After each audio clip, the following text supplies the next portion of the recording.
Hi, namaste. Hi, namaste.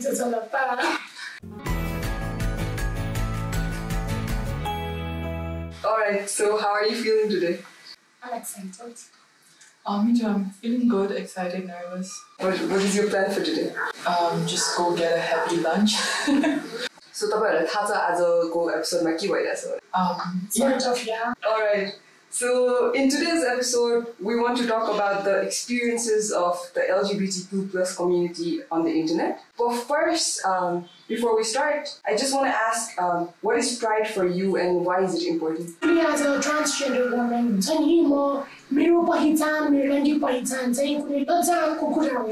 it's not something to be shamed of. I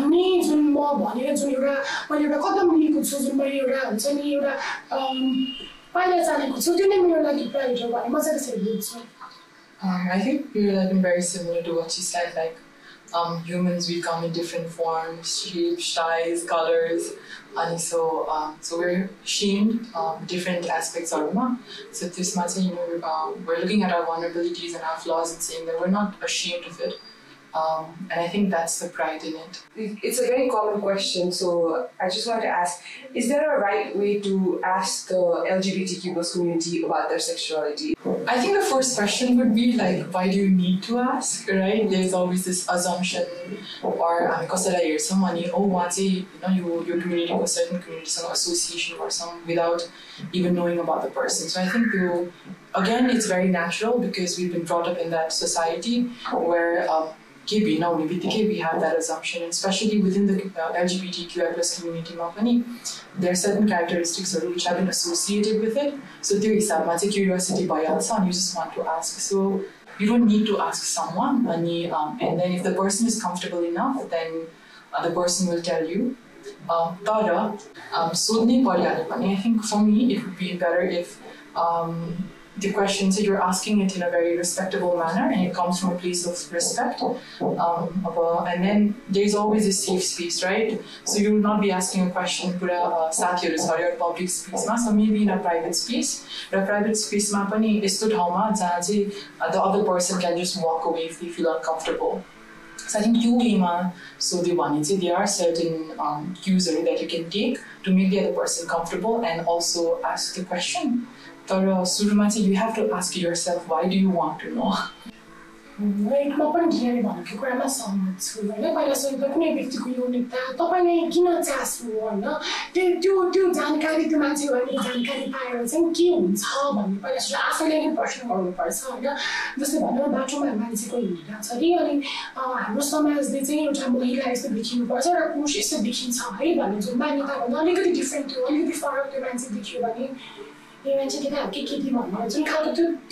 it's very unnecessary.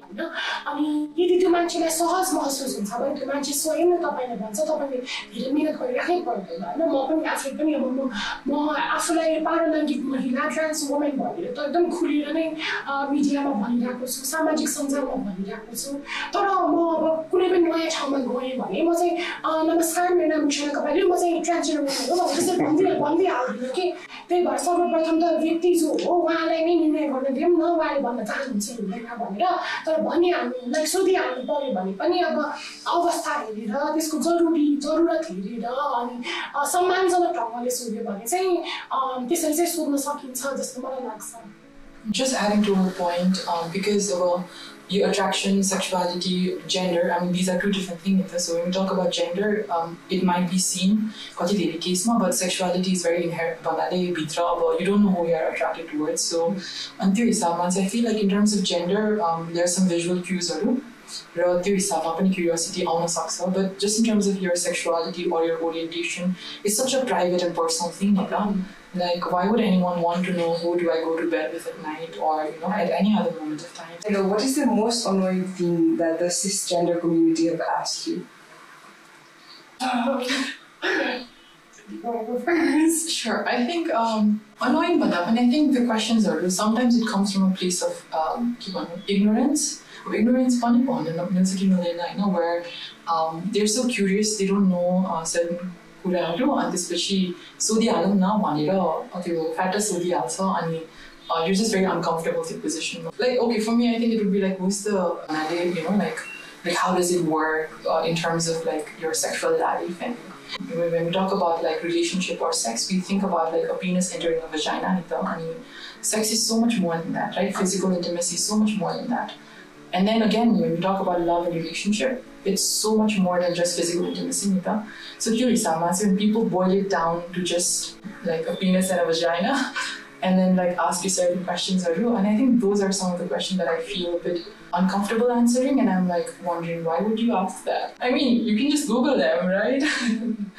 मलाई खासमा अधिकांश प्रश्नहरू नै एकदमै annoying लाग्छ very honestly अधिकांश प्रश्नहरू annoying लाग्छ किन भन्दा पनि हैन मेरो विचारमा जुन cisgender person भन्छ वा लैङ्गिक व्यक्तिहरू भन्छ हैन उहाँहरूले अधिकांश जुन हामीहरूले प्रश्न गर्छन् हैन त्यो प्रश्न जान्न खोजेको भन्दा पनि कस्तो भन्दाखेरि हाम्रो सामाजिक संरचना छ त्यो संरचनाले उहाँहरूको दिमागमा चाहिँ मान्छे भएपछि यस्तो हुनुपर्छ है भन्ने एउटा दिमागमा बसिसकेको छ र जब उहाँहरूले हामीलाई देख्नुहुन्छ त्यो मान्यता भित्र अटाएको देख्न सक्नु भएन अनि ला अब त्यो खालको विचलन पैदा भएर चाहिँ उहाँहरूले चाहिँ प्रश्न आएको हुनुपर्छ हैन मेरो विचारमा जबसम्म हामी त्यो मान्यतालाई नै हुन्छ नि त्यो जुन एउटा हामीहरूलाई बहिष्करणमा पार्ने मान्यता भन्छु म त्यो एउटा सामाजिक संरचना जसले चाहिँ हामी पारलैङ्गिक व्यक्तिहरूलाई बहिष्करणमा पारेको छ त्यो प्रकारको सामाजिक संरचना नै जब परिवर्तन हुँदैन तबसम्म चाहिँ कति धेरै क्युरियोसिटी कति धेरै क्वेसन्स भन्ने जति पनि कुराहरू आइरहेको छ नि त्यो खासमा चाहिँ क्वेसन्सहरू नभइकन चाहिँ नि मेरो सामाजिक मान्यता अनुसार चाहिँ मान्छे भएपछि यस्तो हुनुपर्छ मैले तिमीलाई त्यो मान्यतामा देख्न सकिनँ अब के होला त भनेर उनीहरूको मनमा चाहिँ एउटा खालको भुइँचालो गएको जस्तो म चाहिँ त्यसरी गर्छु I think it's like annoying when they're asking questions, curiosity, बुझ्न चाहने, they just want to point out that there is some difference, and I think few questions are that they get more annoying.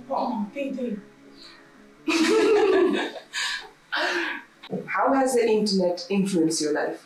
खासमा internet भनेको चाहिँ मलाई म चाहिँ एकदम महत्त्वपूर्ण मेरो जीवनको एउटा महत्त्वपूर्ण बाटो मान्छु किनभने म जस्तो समाजमा हुर्केँ वा म मेरो बाल्यकालमा भनौँ न यसरी पारलैङ्गिक व्यक्तिहरू पनि हुन्छन् है भन्ने प्रकारको अहिले पनि समाजमा हाम्रो त्यस्तो खालको विचार स्थापित भइसकेकै छैन होइन ल यस्तो खालको अङ्ग लिएर जन्मिने मान्छेहरू चाहिँ पुरुष हुन्छन् यस्तो खालको अङ्ग लिएर जन्मिने मान्छेहरू महिला हुन्छन् सक्यो द्याट्स इट महिला पुरुष एकअर्कासँग बिहे गर्छन् सक्यो होइन त्यस्तो खालको मान्यतामा हुर्केको जब म त्यो मान्यताभित्र अटाएको मैले महसुस गरेर ममा चाहिँ एउटा विचलन पैदा भयो कि लाइक म किन यस्तो भएको होला म मात्रै यस्तो हुँ कि भन्ने एकदम मलाई एकदम विचलन पैदा भएको थियो यसको बारेमा अरू कसैसँग मैले कुरा गर्ने ठाउँ पनि थिएन मैले कुरा गरेँ भने मलाई अपशब्दहरू भन्नुहुन्थ्यो होला वा जुन हामी समाजमा गाली गलौजको रूपमा प्रयोग गर्ने शब्दहरूले मलाई सम्बोधन गरिन्थ्यो होला भन्ने मलाई एकदम डर थियो त्यो बेला मेरो एउटा मात्र सहारा भनेको इन्टरनेट थियो होइन अहिले त हातमा मोबाइल छ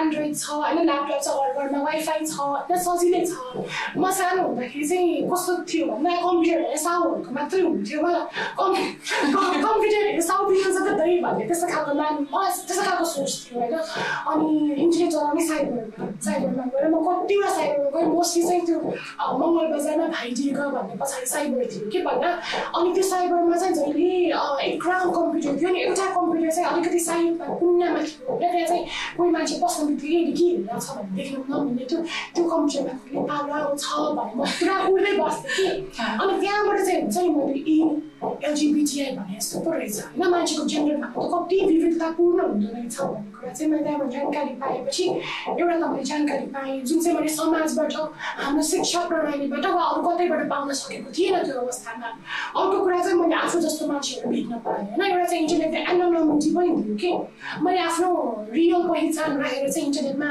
जानुपर्ने अवस्था थिएन मैले आफ्नो चाहिँ नामहरू जुन वास्तविक नामहरू लुकाएर चाहिँ नि एउटा एनोनिमस आइडेन्टिटी बनाएर चाहिँ म इन्टरनेटमा गएर आफू जस्तै अरू मान्छेहरू पनि भेटेँ जो अरू पनि एनोनिमस थियो त्यसपछि भनेपछि मैले एउटा सहारा पनि पाएँ भनौँ न इन्टरनेटबाट मिलेनियल र जेनजीको बिचमा 1996 so I was born. So growing up, the internet did shape most of my youth or like teenage years. Not just in terms of my identity, but in terms of like specific gender identity, but in terms of like who I am as a person. Because it allowed me different platforms to express my views, my writings. So I used to write Siani Batan, I used to keep journals, and it felt better when I could put it out into the world. And I think that made me very confident as a writer.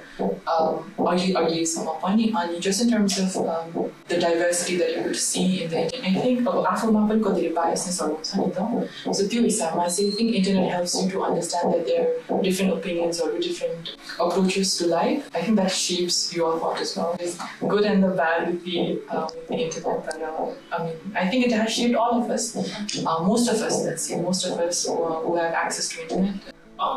मान्छेले जब इन्टरनेटको कुरा गर्छ हैन इन्टरनेटले पहुँच दिएको छ जुन अरु सायद जुन एउटा भौतिक चाहिँ भौतिक रूपमा जुन कुरा चाहिँ अलिकति गाह्रो छ पहुँच गर्नलाई इन्टरनेटमा एकचोटि ब्याङ्कमा ठिक्छ भने ब्याङ्क आएको छ कति धेरै कुरा आएको छ पहुँचको हिसाबले चाहिँ एकदमै फाइदा त गरेको छ इन्टरनेट भनेको एउटा माध्यम हो के इन्टरनेट भनेको हाम्रो समाजभन्दा छुट्टै कुरा चाहिँ होइन इन्टरनेटमा जति पनि मान्छेहरू आउँछ हाम्रो समाजबाट नै आउँछ त्यही भएर कति मान्छेले के भन्छ भन्दा इन्टरनेट भएर चाहिँ यस्तो कुरा बढ्यो यस्तो कुरा धेरै भयो इन्टरनेटले निम्ति आयो भनेर भन्छ इन्टरनेटले निम्ति आएको होइन जस्तै अब सुरक्षित असुरक्षित म पारलैङ्गिक व्यक्ति भएको कारणले म सुरक्षित छु कि इन्टरनेटमा सुरक्षित छु कि छैन भन्ने कुरा म समाजमा सुरक्षित छु कि छैन भन्ने कुराले नै भर पर्छ म समाजमा सुरक्षित छैन मलाई समाजमा अवहेलना हुन्छ र त्यही समाजकै मान्छेहरू नै इन्टरनेटमा आउने हो नि त इन्टरनेटमा एकदम नयाँ प्रकारको के भन्छ नयाँ एउटा जमात हुने अनि भौतिक समाजमा चाहिँ एकदम नयाँ जमात हुने त्यस्तो हुँदैन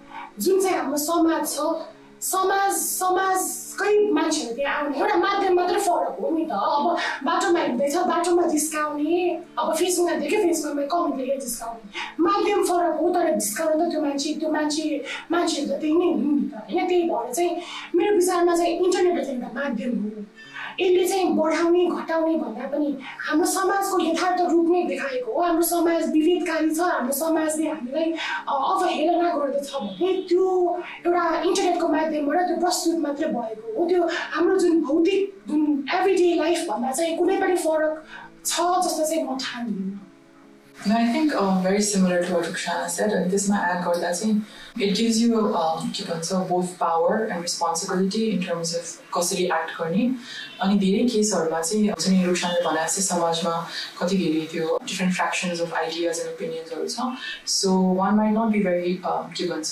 one might not feel very comfortable sharing those publicly or some people might feel comfortable sharing this publicly तर इन्टरनेटमा गएपछि जुन एउटा blank profile picture पछाडी बसेर they can target people हरु नि त so I think त्यो चाहिँ एउटा weapon चाहिँ it does give them and so त्यो हिसाबमा चाहिँ some people might face more brutality of the bad things of the internet and त्यो हिसाबमा I think the LGBTQI+ community are a very easy target पनि I think अब हामी recent trendहरु नि हेरिरह्यो भने last 1-2 yearsमा there were so many TikTok viral videos Facebook trolls one person just says it so casually and then there are like 1,000 other people who just like it or reshare it because they're like हामीले त भने हैन नि यो त हामीले कसैको opinion share मात्र गरेको but it does impact एउटा person it also helps you to connect with different people and you also form your own community or a communal space भनौं अब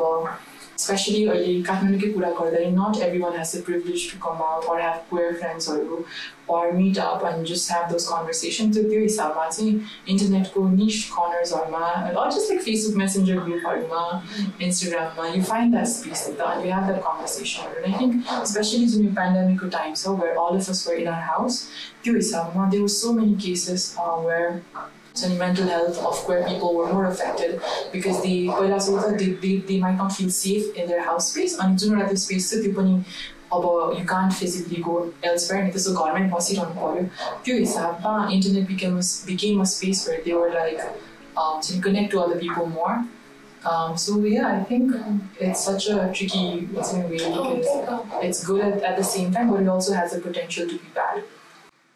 Without making it even more serious, like we're gonna do something lighter, right? So in this next section, we will test your knowledge on the LGBT facts from Nepal and around the world. Oh gosh!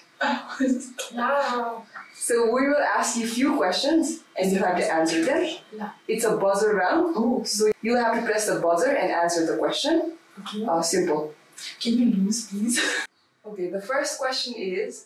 In what year did the Supreme Court order the government to end discrimination against LGBT?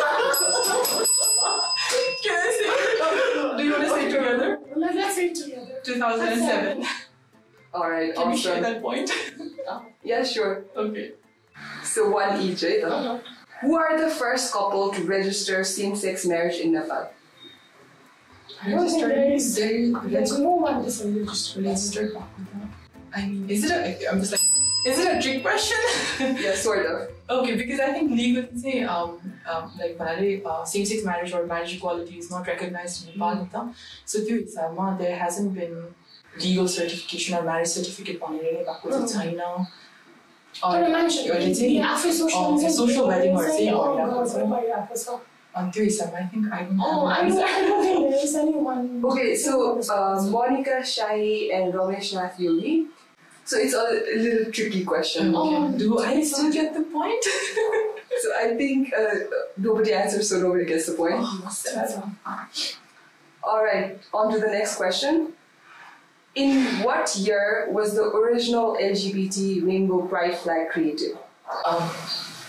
Like 70s, I think. No, I don't know. I mean, like there's no, like, okay. So in the 70s, okay, is it in the 70s? Yes, it was. It's in 1978. Yay, do I get like yes, half? Of course. Okay. You get a full point. You get 70s. Yeah, sure, thank you. What was the first European country to legalize same-sex marriage? Go for it. No, we feel like it. I'm also not sure. Denmark. I thought I was gonna be able to get answer. Netherlands? Yes, you get the point. Okay. Alright, next question. The asexual pride flag is composed of what color stripes? Is it purple, black, and white? Is there grey as well? I don't know, but I feel like those are the three primary colors. Is that your final answer? Lock kiya jaye. I mean, yeah, I'll let them give it a shot. I'm sorry, people. Purple, black, white. I don't want to say grey. Is it grey? It's grey? Okay. Okay, you get the point. I get the point. I don't know why I rang that again. I'm sorry. Alright, the last question. Which is the most recent country to recognize same-sex marriage?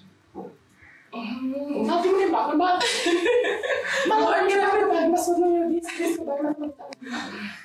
Same-sex marriage in the world. No, Vietnam. I don't think it's Asian country. Is it like can say Latin American? Can I just say Latin America and just get the point? But let's say Latin America. Okay, I'll give you half the point. It's Costa Rica. Okay, yeah. Thank you. Alright, then we have your winner. Okay, so to start off, how safe do you or the LGBTQ plus community member feel over the internet? Personally speaking, I think for me, I've always been very private on the internet. So, privacy, so we don't know that. I do feel relatively safer on the internet to just post whatever I want to. So if I'm posting a new writing or just some pictures, just to share within my friends. I think because all of my accounts are private, very young I had to learn so many different techniques or Facebook or different like settings or Instagram or like Google search. I think I even wrote a few letters or Wikipedia just to like made photos or say on your platform, but because I think our age it was just a space where you go to a program or you go somewhere, they click pictures without your knowledge and post it on the internet. And so this space one does feel a bit uncomfortable. So for me, I had to learn that very early. And this internet since I don't have a very public presence. So and why is that? Why is that? There are like different answers or line at the scope. But I think one answer could be, because internet is such an open space, private space. So for example, my writings are they're in public space, so profile in public. But when you talk about my Instagram account, it's private, and Facebook, if we don't have mutual friends, you can't send friend request or this is how. And I think maybe because I'm a private person or I grew up to be a private person. I really struggle between like maintaining the public and private profile. मेरो लागि चाहिँ as a state कि मेरो यो journey नै इन्टरनेटमा सुरु भयो होइन मैले भने लाइक मैले आफ्नो बारेमा इन्टरनेटबाट थाहा पाएँ आफू जस्तो मान्छे इन्टरनेटबाट चिनेँ सँगसँगै मेरो करियर पनि इन्टरनेटबाट स्टार्ट भएको हो होइन मैले पनि लाइक सुरुमा चाहिँ मैले भोगेको मैले आज दिन भने यस्तो मलाई यस्तो भोग्नु पऱ्यो भने चाहिँ इन्टरनेटमा पोस्ट गरिदिन्थेँ होइन मलाई के चाहिँ याद छ भने म एसएलसीसम्म चाहिँ नि अलिकति मेरो प्रोफाइल पनि भनौँ न बच्चा नै थिएँ खासै कसैले पनि हेर्दैन थियो अब चिन्ने मान्छेहरूको 2-4जना मान्छेले 10-20जना मान्छेले हेर्थ्यो होइन त्यसलाई पनि मैले पब्लिकै राख्थेँ कि अब के सक होला होइन त्यसलाई बच्चा बेलाको थाहा भएन तर बिस्तारै एसएलसी पछि चाहिँ कस्तो हुन थाल्यो भने सोसल एक्टिभिजममा लागेको मान्छेहरूले चाहिँ मेरो प्रोफाइल नोटिस गर्न थाल्यो होइन त्यसपछि चाहिँ मलाई मन नपराउने मान्छेहरू सबै आउट हुँदै गयो अनफ्रेन्ड भयो ब्लक भयो होइन अनि जसले चाहिँ मेरो पोस्टहरू हेरेर चाहिँ मलाई मन पराउन थाल्यो उहाँहरू चाहिँ सबै भित्रिन थाल्यो होइन त्यसरी चाहिँ म क्रमशः एनजिओ सेक्टरमा लाग्नु पुगेँ भनौँ न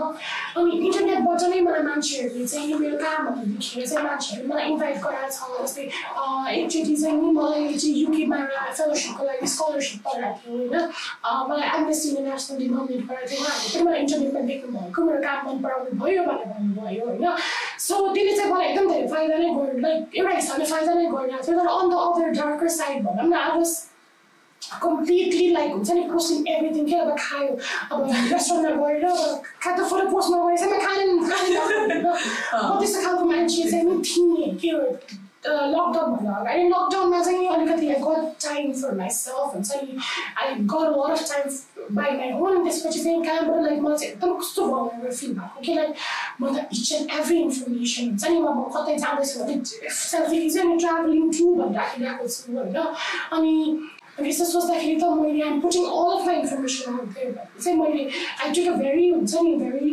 मुटुमाथि ढुङ्गा राखेर चाहिँ I took a decision to delete my profile Facebook profile completely होइन अनि स्टार्ट न्यू वान कि दे एक्चुली डिड होइन अनि अहिले चाहिँ नि आई अपलोड अन स्टोरिजहरू होइन फ्रेन्ड्सहरूले चाहिँ स्टोरिजहरू हेरेर म आज के गरिरहेको छु म चाहिँ के खाएको छु झन् सबै स्टोरिजमा लान्छ इट्स टेम्पोररी पनि it won't stay there forever होइन अनि अर्को प्रोफाइल चाहिँ पब्लिकै छ मेरो होइन मेरो गियर काम गर्छु भने पनि पब्लिकै राखेको छु होइन सो द्याट मान्छेहरूले देखेर मेरो पोटेन्सियल हुन्छ नि मेरो कसैले मलाई पोटेन्सियल इम्प्लोय गरिरहेको छ भने त्यो चाहिँ नछुट्योस् भन्ने कुरा चाहिँ गरेको छु होइन तर त्यो अबाउट द हेट होइन कति हेटफुल छ मेरो लागि भने चाहिँ मलाई चाहिँ अलिकति अचम्म चाहिँ के लाग्यो भने मैले चाहिँ त्यति बेला हेट पाएन होइन पाएको थिएँ होइन तर it was so minimal that I फरगट it होइन मैले 2 वर्ष अगाडि चाहिँ रुकु यु भाइन्स भनेर एउटा सर्ट भिडियोज नेपाल भाषामा बनाउँथेँ होइन अनि त्यो अलिकति मान्छेहरू धेरैजना सेयर पनि गरेर हुन्छ कुनै कुनै भिडियोजहरूमा अनि खासै चाहिँ आएन कि लाइक खासै चाहिँ त्यसरी हेट कमेन्ट्सहरू आएन विच मेरो लागि पनि अचम्म चाहिँ थियो किनभने कति धेरै ट्रान्सजेन्डर र जेन्डर नन कन्फर्मिङ मान्छेहरूलाई टिकटकमा सोसियल मिडियामा कति नराम्रो कमेन्ट्सहरू आउँछ नि त अनि मलाई चाहिँ एपेरेन्टली त्यस्तो आएन होइन अब ठिकै राम्रै हुन आएको भन्ने होइन यसको फिडमा देश like Ruksana Diya die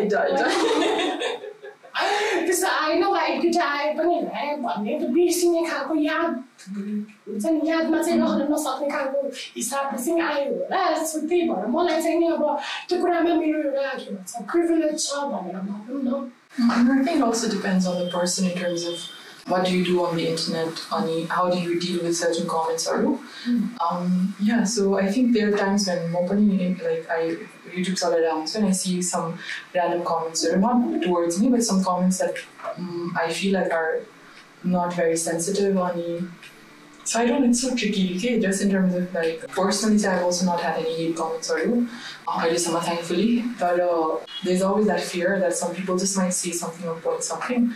And I think the situation I have when I see, it will also depend in terms of like how we would react to it. Yeah, because how important this person is to you. Yeah, exactly. Like I'm not doing it as a man saying comment for the yeah, true, right? And the way of like them important how a person intensity of the comment right.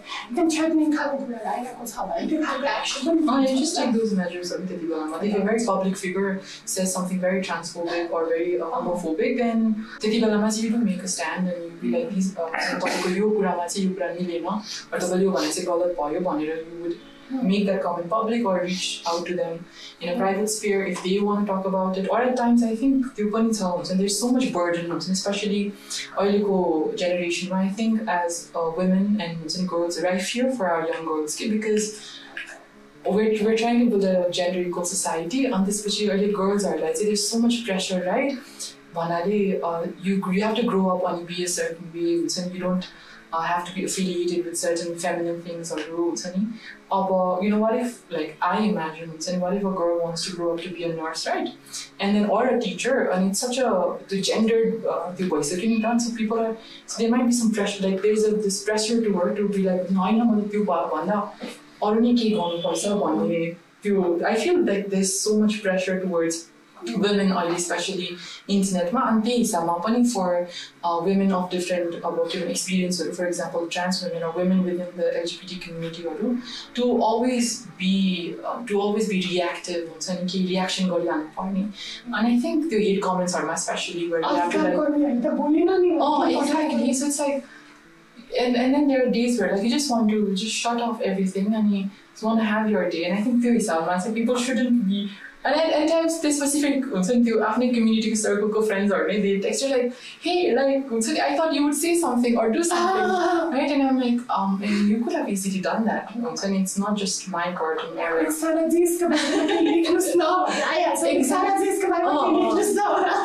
So I think it's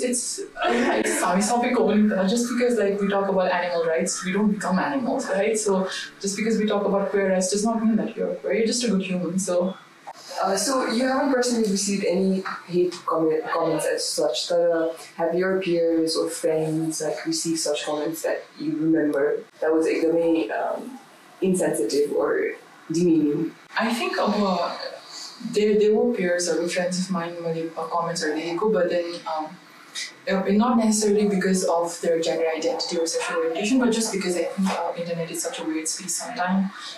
So I think a friend of mine, she posted a picture she had this new dress on, and like a very keep on commenting, and like some of the comments from like some boys were very insensitive. Just they were just commenting in terms of how the dress was draping on her body, which I thought was like, I mean, please, that's such a funny. But then just talking about the community case, I think like it was such a viral incident where there were certain people and they were targeted, and it was sad to see that there were like people who had a very bigger platform or an access going through, and they were just doing, I don't know, but I am in no position to say that videos reaction videos or troll video I'm in no position to say that, but I really thought that was very insensitive, just in terms of like, if you want to have the conversation, right, why don't you just bring that person in, right, and then hear both sides of the story. I think that few spaces where you need to hear both sides of the story. I think the dialogue, so it's very important without having the other person just could be and just making such horrific claims and saying such mean things, right? I mean, and it makes me wonder, did you do that for views, just for the clout, right? Or why did you do it? Even TikTok or not. And I think recently there was a social wedding of two gay men, so social wedding, I think they sing the kukura just in terms of how they were performing the ceremony. And it's such a private thing, right? Someone is getting married, it's such a beautiful thing, and they're posting it on the internet because they want their friends to see. And then one news media picks it up, and then other news media picks it up, and then people just like randomly start commenting, not just talking but commenting. So like, oh, sindur layuri or tyo garuri, and I'm like, it's their choice and it's how they want to show it to the world. And I think there was this point where I might be completely wrong, but the couple had to come out and just be like, or like, and we don't believe it.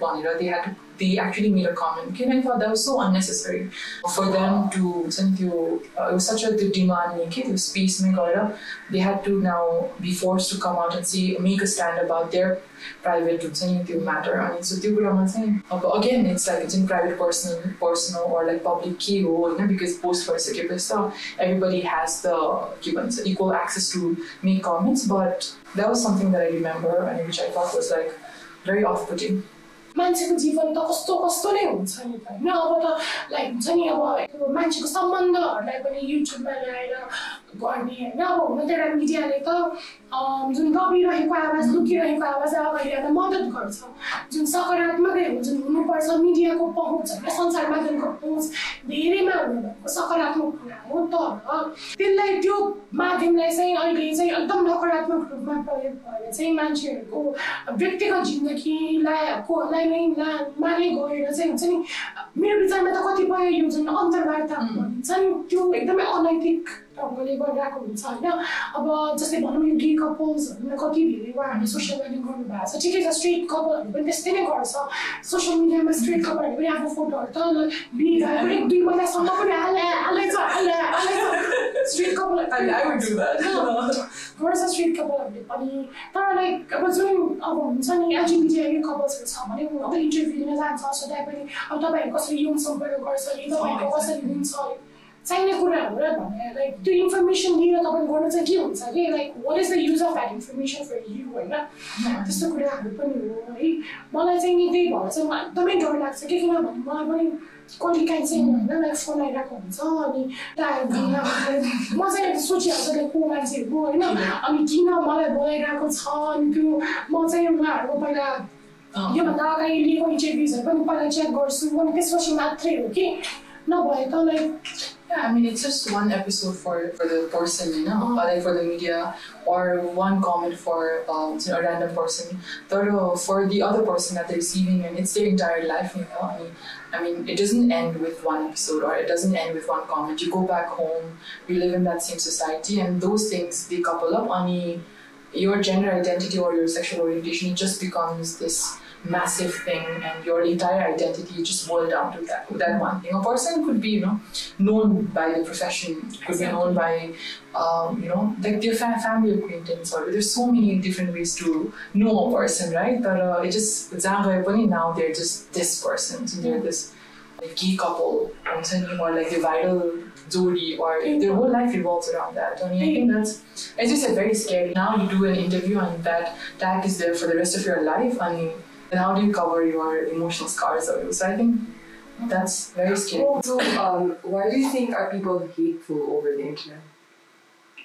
I mentioned internet hateful भन्दा पनि मान्छे hateful नै हो कि हाम्रो समाजले अवहेलनापूर्ण छ भने त्यो समाजकै मान्छे इन्टरनेटमा आएको हो त्यही भएर इन्टरनेट पनि अवहेलनापूर्ण छ अब डियाले भने जस्तै कति कुराहरू इन्टरनेटमा सरल पनि हुन सक्छ जस्तै मान्छे हाम्रो अगाडि आएर मुख छाडेर जानुभन्दा इन्टरनेटमा एउटा गोप्य पहिचान बनाएर चाहिँ मुख छाडेर जानुमा अलिकति सहजता होला उनीहरूले Absolutely. I think it's also because of that, for example, for a queer kid, they might not feel very alone when they're on the internet, is because they see so many role models. In a very similar way, if someone has a certain differing opinion, and they're like, you take galat ho, and there's this other person who has the same opinion, so like some form of solidarity, and I think that gives away like why people might be more hateful. It's just in terms of like there is this power in strengthening group or something along the way. And I think people sometimes might be more hateful on the internet more than in the real life. Okay, so our last question for this episode: how and why is it important to create safe space on the internet for the sexual and gender minorities? I think it's very important. Okay, how and why? Okay, there's two questions there. About why, I think it's very given, right? Because it's a public space, and like any public space and any public sphere, it should be safe for everyone. Since we got equal access to equal opportunity, everyone should feel safe. So there is no special measures or say this is like privilege or equality. So the equality internet should be a safe space for everyone. On this, how I think it starts with an individual start just in terms of like how do you use that space. But I think we also give so much emphasis on the individual, okay? Like but then there are so many different policies also, just in terms of like policy in state level goals also, and then there is policy of the app that you're using as well. For example, YouTube, Facebook, there's so much censorship in terms of queer writers or queer content creators, or let's say there's so much censorship. it's a battle that's been going on since 2015, where I think in 2017, if you had the word LGBTQI plus community or any affiliation to that, demonetized by advocate. And there were so many queer content creators who were living off of that, right? So that just gave them a back push. And so it also is on the individual, that is always there, but it's also on the policy makers or people in authority and power. I think they know. Internet भनेको हाम्रो समाजकै प्रतिबिम्ब हो, समाजभन्दा फरक छैन. So सामाजिक परिवर्तन भयो भने बल्ल बिस्तारै जब समाजमा मान्छेहरुमा स्वीकारोक्ति बढ्छ अनि जब मान्छेहरुमा जनचेतना अभिवृद्धि हुन्छ तब चाहिँ नि अब क्रमशः अवस्था चाहिँ सुध्रिँदै जान्छ जस्तो लाग्छ. कतिपय अब नीतिगत तहमा पनि गर्न सकिन्छ होला हैन. तर मलाई चाहिँ के पनि लाग्छ भने सबै कुराले अपराधीकरण गरेर समस्या समाधान हुँदैन के. अब कसैले चाहिँ मलाई एकदम ट्रान्सफोबिक हुन्छ नि गाली गलोज गर्यो ल मैले उसलाई मुद्दा हालेर मैले उसलाई 3 महिना 1 वर्ष जेल हालेँ. त्यसपछि के त त्यो मान्छेको सोच परिवर्तन भएर जेलमा हालेर त्यो मान्छे 1 लाख तले तिरेर बाहिर निस्कियो. त्यो मान्छेको सोचमा परिवर्तन भयो त भएन नि. कसरी चाहिँ हामी हुन्छ नि एउटा नीतिगत तह चाहिँ महत्त्वपूर्ण चाहिँ छ. किनभने म व्यक्तिगत तर्फबाट मैले जति गर्न सक्दिनँ नीतिगत तहबाट चाहिँ नेपाल सरकारले गरे पनि देशैभरि हैन 77 जिल्लामा पुग्छ नि. नीतिगत तह महत्त्वपूर्ण छ. तर एउटा त्यो अपराधीकरण गर्ने हुन्छ नि ल यसो भयो भने चाहिँ नि यसलाई 1 मिनेटमै जेल पठाउन सक्छ. त्यो अपराधीकरण गर्ने दृष्टिकोणबाट मात्रै हेर्नु हुँदैन. त्यसलाई कसरी रोक्ने त भन्दा हाम्रो शिक्षामा राख्नु पर्यो. विद्यालयमा अध्ययन अध्यापन गराउनु पर्यो हैन. विद्यालय अध्ययन अध्यापन गराउने भन्दाखेरि एक्चुअली सन् 2012 मा चाहिँ सोशल स्टडिजमा चाहिँ एलजीबीटी भनेर राखेको थियो रे हैन. मैले चाहिँ देख्न पाएँ समाजमा सुनेको थिएँ कसरी भन्दा एल बनाइयो, जी बनाइयो, बी बनाइयो, डी बनाइयो, आई बनाइयो भने के कसरी चाहिँ शिक्षाको माध्यमबाट जुन अहिले एलजीबीटी व्यक्तिहरुतर्फ जुन प्रकारको विवेकपूर्ण जुन प्रकारको अवहेलनापूर्ण धारणा छ हाम्रो समाजमा त्यो धारणालाई कसरी परिवर्तन गर्ने र परिवर्तन उन्मुख प्रकारको शिक्षा ल्याइदिनु न हैन. त्यस्तो खालको प्रकारको ल्याइदियो भने चाहिँ नि मेरो विचारमा कालान्तर रूपमा हुन्छ नि अर्को अब यो अहिलेको शिक्षामा ल्यायो भने अब पछिको 10 वर्षमा त्यसले असर देखाउला. मेरो विचारमा चाहिँ अलिकति चाहिँ परिवर्तनको हिसाबले चाहिँ त्यो महत्त्वपूर्ण हुन्छ होला. कतिपय कुराहरू चाहिँ अब आफू कतिपय मान्छेहरू कस्तो भन्छ भने हामी सानोमा यस्तै समाजमा हुर्केको हो भनेर भन्छ कि 20-30 वर्षको मान्छेहरू पनि अब यो कति 20-30 वर्ष हुर्किसकेको ल 12-13 वर्षसम्म त हुर्किँदैछु भनेर भने त अब 20-30 वर्ष पुगिसकेपछि त हुर्किसक्यो होइन. तिमीलाई जन्मिँदैखेरि त मोबाइल यसरी चलाउनु भनेर सायद कतिपयको हाम्रो आमा बुवाले त मोबाइल चलाउन सिकाएको होइन होला नि. बरु हामीले नै आमा बुवालाई चाहिँ मोबाइल चलाउन यसरी चलाउनु सिकायो होला नि. त्यस्तो गर्न सक्ने मान्छेहरूले यस्तो अब भनौँ न अङ्ग्रेजीमा पहुँच छ होला तपाईँको होइन. नेपालीमा पनि थोरै बहुत सामग्रीहरू छ. इन्टरनेटमा गएर त आफै हेर्न सकिन्छ नि होइन. आफूलाई कसरी शिक्षित बनाउने त्यो व्यक्तिगत तौरबाट पनि एउटा हुन्छ नि अकाउन्टेबिलिटी हुन्छ नि त्यो चाहिँ हुनुपर्छ. त्यो चाहिँ महत्त्वपूर्ण छ अनि मात्रै परिवर्तन हुन्छ भन्दा चाहिँ मलाई चाहिँ त्यस्तो लाग्छ. एक्ज्याक्टली त्यति मात्र भनेर पनि आई थिङ्क समाजमा चेन्ज आयो भने इन्टरनेटमा चेन्ज आउँछ भन्ने there is no guarantee because it's overlapping, same one, it's overlapping. Everything in the internet is so individualized and personalized, right? So to Isam, there is this bigger thing that's happening where just like J one person or like J opinion boy, so the opinion like J also strengthen God like to feed or be. So for example, if someone might have a very not so friendly attitude towards the queer community, or say content engage someone like there needs to be an accountability from the platform, that those contents are not curated to the person. But I think there is no check and balance. So, and like for me, I'm very sure about my opinion. I'm sure about who I am as a person. And those might not impact me and affect me, right? But if someone who does not have a very strong idea or grasp, it does give them the opinion, shape. जति पनि हामीहरु अहिले social media use गर्छौं त्यो सबै US base छ भनेर भनौं न एउटा हिसाबबाट अनि अब हामी त नेपालमा छौं इभन नेपालको स्टेटले ट्राई गरे पनि त कतिको टिर्न सक्ला हैन फेसबुक र जायन्ट कम्पनी हो नेपाल सरकारले चाहिँ ल फेसबुकको लाइक सर्चिङ कुराहरु छन् यो चाहिँ नि अब केही गलत भयो अरे होइन फर इक्जाम्पल भने चाहिँ कतिको फेसबुक एकाउन्टेबल बनाउन सक्छ होइन नेपाल सरकार आफैले होइन भन्ने त्यो कुरा एकदम महत्त्वपूर्ण हुन्छ मेरो विचारमा प्लेटफर्मको कुरा गर्दाखेरि पनि यो प्लेटफर्मको पनि कति धेरै कुरा जस्तै भनौँ फेसबुकको रियल नेम पोलिसी भनौँ न होइन तपाईँको रियल नेम हुनुपर्छ रियल नेम के हो भन्दाखेरि तपाईँको नागरिकता वा तपाईँको पासपोर्टमा भएको नाम चाहिँ तपाईँको रियल नेम हो होइन अब हामी पारदर्शी व्यक्तिहरू नेपालमा भनौँ न नेपाललाई कति धेरै के भन्छ सञ्चार माध्यममा चाहिँ नेपालबाट एकदम एलजिबिटी फ्रेन्डली देश हो भनेर छापिरहेको हुन्छ नि यस्तो इस्यु छ नि फ्रेन्डली भनेर भन्छ नेपाल जस्तो देशमा भनौँ न चाहिँ सर्वोच्च अदालतले 3-4 पढेर आदेश जारी गरिसक्यो कि लैङ्गिक पहिचान अनुसारको नागरिकता दियो होइन तर जहिले पनि नाम परिवर्तन नेपालमा चाहिँ नि कसरी मान्छेले आफ्नो आइडी कार्डमा नागरिकतामा नाम परिवर्तन गर्न मिल्दैन भनौँ न होइन अब कोही मान्छे चाहिँ नि अब महिला भनेर चाहिँ आफूलाई चिनाइरहेको छ त्यसरी प्रस्तुत भइरहेको छ उहाँको नागरिकतामा चाहिँ पुरुष भनेर छ त्यस्तै खालको नाम छ भने त उसले त त्यो नागरिकता त्यहाँबाट भेरिफाई गरेर त यो तिम्रो नागरिकता होइन भनेर भनिदिन्छ होइन अनि त्यस्तो खालको कुराहरू कति धेरै पोलिसिजहरू जुन अब हुन्छ नि अब प्राइभेसीदेखि लिएर कति धेरै कुराहरू चाहिँ यो चुलचेक जाइन्ट्स अनि त्यसले उनीहरूलाई पनि अब हामीले अकाउन्टेबल चाहिँ गराउनु पर्छ Alright, I would like to thank you ladies for being here and sharing your opinions. Thank you for having us. Just to reiterate on the GGE campaign again, Girls Get Equal is a global campaign demanding power, freedom and representation for girl and young women. To learn more about the campaign, you can click the link in the description down below. र यस क्याम्पेनमा आफ्नो solidarity देखाउनको लागि you can also sign the open letter which urges Instagram, Twitter, Facebook, TikTok and our government to work on ending harassment on online platforms. So let's stand up against online abuse and harassment.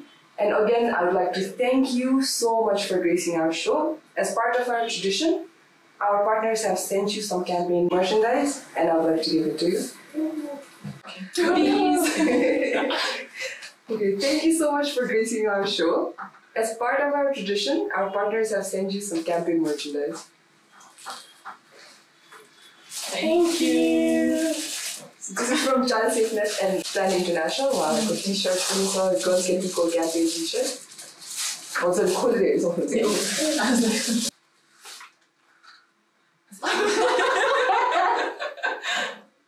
So there we go. Girls get equal, and then girls get equal. Oh, sorry. There we go. Girls get equal. Alright, so thank you so much. Any last words for our viewers? No, I think like okay, if I have to say something serious, No, I'm not serious. I was like, I'm going to that zone and just like. Alright, thank you. Bye. Bye. Thank you for stopping me.